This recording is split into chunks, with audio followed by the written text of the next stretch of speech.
Where can I open my business? You could spend hours sifting through pages of complicated zoning code data and still not find a complete answer to that question. MapLink changes that.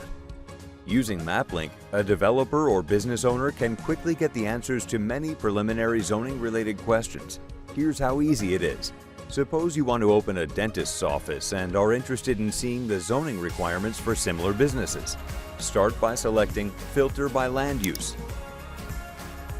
Once you locate the land use, the map automatically updates to show you the districts where it's an allowable land use in this community. You can expand the definition to make sure it's in line with what your business vision is.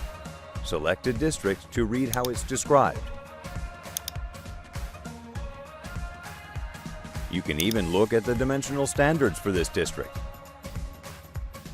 The procedures for this land are reviewable as you determine next steps.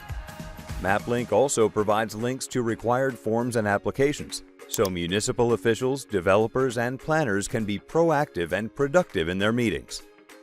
Thanks for spending a few moments with MapLink. See you next time.